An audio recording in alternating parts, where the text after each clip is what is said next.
Layla had always been quiet, but her silence was not emptiness. Inside her mind bloomed a secret dream she had never spoken aloud. She wanted to teach.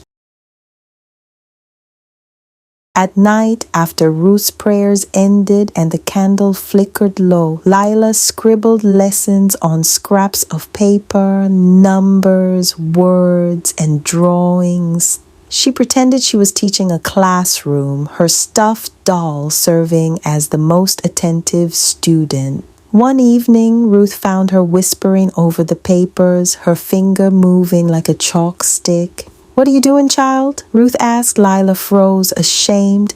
"It's silly, Grandma. Just pretend teaching." Ruth knelt beside her. "Don't call your dreams silly.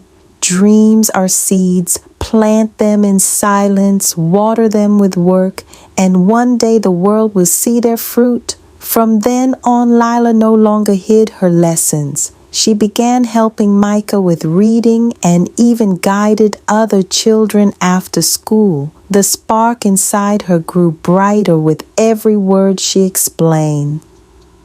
One rainy evening, as Ruth walked home from market, she met a stranger by the road. He was an older man traveling with nothing but a cane and a weary smile. His clothes were worn, but his eyes were kind. "You look like a woman carrying the weight of the world," he said. Ruth gave a tired laugh. "The world's heavy, but I've got strong arms." The man reached into his pocket and handed her a folded cloth bundle. "Take this." For the children inside were 3 books, second-hand, their covers bent and pages yellowed, but filled with stories, histories, and lessons. "Why give these to me?" Ruth asked. "Because I was given much when I had little. I know what it means to need." He tipped his hat and walked away before she could ask more. Subscribe for more twists and truths. Click that button.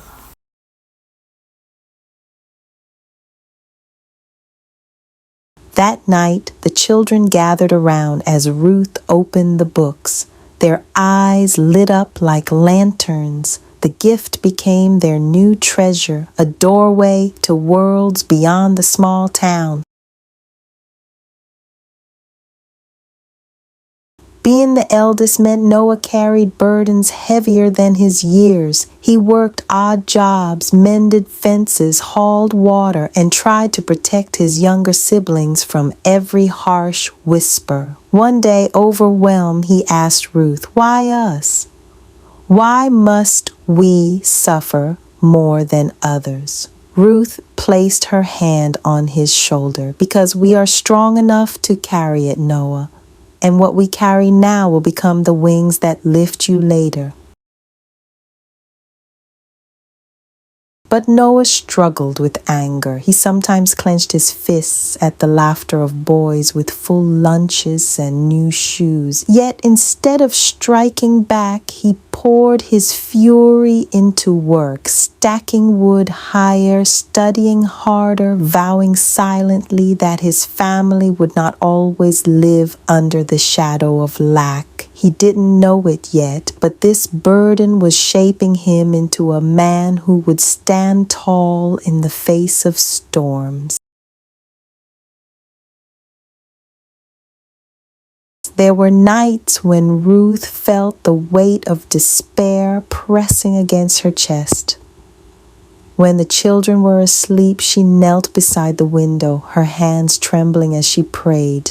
"Lord," she whispered, "I am only one woman. My strength fades, my body aches, but do not let my children falter because of me. Give me enough for them, even if there is nothing left for myself." Tears streaked her cheeks, but she did not weep loudly. Her prayers were like roots sinking deep into unseen soil. And somehow, in the quiet after those prayers, she always felt a strength return. The next morning, she rose as if her bones remembered that heaven had heard her.